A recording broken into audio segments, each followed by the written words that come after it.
अस्सलामुअलैकुम my YouTube family, कैसे हैं आप सब लोग। आप सब लोगों को वेलकम टू किचन एक्सप्लोरर। और आज मैं आप लोगों को बताने जा रही हूँ गाजर, मूली और मिर्चों का अचार, जिसको हम गाजर और मूली का अचार ही कहेंगे। मिर्चें आपकी ऑप्शनल हैं, आपने पीस के डालनी है पीस के डालें, और इस तरह मैंने जैसे डाली है वैसे डालें। मैंने ले लिए थे अराउंड 2 मीडियम साइज़ के गाजर ले लिए थे, और इसे मैंने इस तरीके से लंबा लंबा कट कर लिया है। और मूली का साइज़ बड़ा था तो मैंने आधी मूली ली है, और मैंने इसे भी इस तरीके से लंबा लंबा काट लिया है। हरी मिर्चें अराउंड 12 से 13 थी, इसे मैंने सेंटर से कट कर लिया है। तो ये टोटल मिला के कुछ पाव 1.5 पाव के करीब है। अगर थोड़ा सा ज़्यादा और कम हो जाए तो कोई इशू नहीं है, क्योंकि मसाला उसे कंपनसेट कर देगा। तो बस फिर अब मैं आपको बाकी के इंग्रेडिएंट्स बता देती हूँ कि मैंने क्या लिया है। मैंने 2 टेबलस्पून भर के मोटा मोटा लहसुन अदरक को पीस लिया है, मोटा मोटा पीसा है। 1 टीस्पून कलौंजी लिया है, 2 टीस्पून मैंने सॉल्ट लिया है, 2 टीस्पून हल्दी लिया है, 2 टीस्पून रेड चिली पाउडर लिया है, 1 टीस्पून गरम मसाला लिया है। ये तो एज़ इट इज़ ही मैं इसमें डाल दूँगी। बाकी जो मुझे ड्राई रोस्ट करने हैं मसाले, वो ये हैं। जो हमारी मेथी होती है ये साबुत है, और ये पिसी हुई है। साबुत भी ली है मैंने अराउंड 1 टीस्पून, और पिसी हुई मैंने ली है 1 टेबलस्पून। मैंने सौंफ लिया है 1 टेबलस्पून, 2 टेबलस्पून मैंने लिया है धनिया पाउडर, और मैंने लिया है 2 टीस्पून ज़ीरा पाउडर, और 1 टीस्पून मैंने लिया है मेथी दाना। तो अब हम इन सब को पहले ही कर लेंगे, और मेथी दाना को थोड़ा एंड में रोस्ट करेंगे। और मैंने ले लिया है सरसों का तेल, जो कि पीली सरसों का तेल होता है। जब मैं तड़का दूंगी तो उस वक्त जो है वो आपको उसका कलर से भी आइडिया हो जाएगा। ये अराउंड हमें चाहिए होगा 6 टेबलस्पून के करीब। तो चलें जी, अब हम चलते हैं अपने प्रिपरेशन की तरफ। अच्छा, सबसे पहले मैंने जो है वो तवे को थोड़ा सा गर्म कर लिया था, मेथी दाना डाल दिया।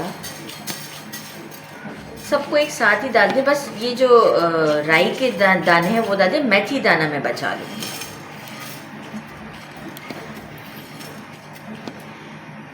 बाकी सबको ड्राई रोस्ट कर लेते हैं, सौंफ को, हर चीज़ को। बस ये मेथी दाना हमने थोड़ा लास्ट में डालना है, नहीं तो ये कड़वा हो जाता है। बस अच्छे से हम इसे रोस्ट कर लेते हैं, और अराउंड हमें इसको देना होगा 1 minute, not more than 1 minute. फिर मैं आपको बताती हूँ कि हम इसे बाहर निकाल लेंगे। आई मीन इसे पहले डालेंगे और फिर बाहर निकाल लेंगे। देखिए मुझे 1 मिनट हो गया है, थोड़ी खुशबू भी आ रही है। मेथी दाना डाल दिया, और अब मैं इसे अराउंड 30 सेकेंड्स और बस रोस्ट करूँगी, और फिर ठंडा करके इसे मैं पीस लूँगी।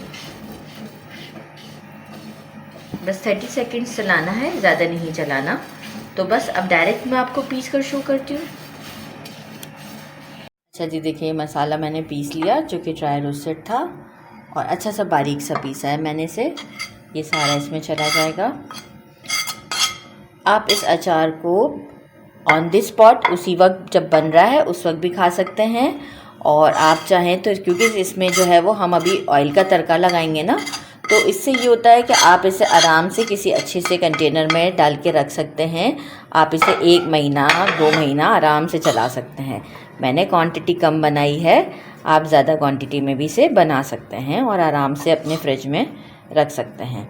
अच्छा, अब ये मिक्स होने में थोड़ा सा प्रॉब्लम करेगा। अभी इस तरीके से थोड़ा बहुत मिक्स कर लेते हैं ताकि मसाले ज़रा लग जाएं, और मैं मीनवाइल ऑयल को अच्छे से गरम कर लेती हूँ और आपको भी दिखा देती हूँ। फिर हम इसमें डालेंगे तो ये और अच्छे से मिक्स हो जाएगा। अच्छा जी, अराउंड जो है वो देखें 4 टेबलस्पून के करीब ऑयल ले लिया है मैंने, और आपको कम लगे तो आप ज़्यादा डाल लीजिएगा। ये अराउंड 4 to 6 टेबलस्पून के करीब है, और इसे मैं अच्छी तरीके से गर्म कर लेती हूँ कि इसमें से धुआं आने लग जाए। तो बस जैसे ही धुआं आएगा हम इसे डायरेक्ट अचार में डाल देंगे और मिक्स कर लेंगे। अच्छा, ये ऑयल मेरा देख रहे हैं कितना गर्म है। सरसों की खुशबू तो नो डाउट बहुत ही अच्छी आती है। और अब मैं इसे मिक्स कर लेती हूँ अच्छी तरीके से। थोड़ा ठंडा हो जाए तो आप हाथों की मदद से भी मिक्स कर लीजिएगा, और मैं अच्छे से पहले इसे मिक्स कर देती हूँ ताकि यहाँ पे मेरा टाइम ज़्यादा ना लगे, और थोड़ा ठंडा हो जाए तो फिर मैं आपको शो करती हूँ। अच्छा जी, मैंने इसे अच्छे से मिक्स कर दिया है। मैंने हाथों की मदद से, हैंड्स अच्छे से वॉश करके से प्रॉपर से मिक्स करा। ये स्पून से मिक्स नहीं होता प्रॉपरली, तो मैंने कहा आपको डायरेक्ट फिर इसी तरीके से शो करूं। और अब आप इसका लुक देख सकते हैं। इस वक्त आप अपने हिसाब से सॉल्ट एडजस्ट कर सकते हैं। मैंने जो क्वांटिटी डाली थी वो बिल्कुल बराबर है, तो आप जो है वो अपने हिसाब से सॉल्ट इस वक्त चेक करके डाल सकते हैं। इसे किसी अच्छे से जार में आप डाल के, ग्लास जार में डाल के आप इसे फ्रिज में रख सकते हैं, और अगर आप अभी चाहें तो अभी भी इसे खा सकते हैं। मेरे चैनल को लाइक और सब्सक्राइब करना नहीं भूलिएगा। अपना ख्याल रखिएगा। अल्लाह हाफिज़।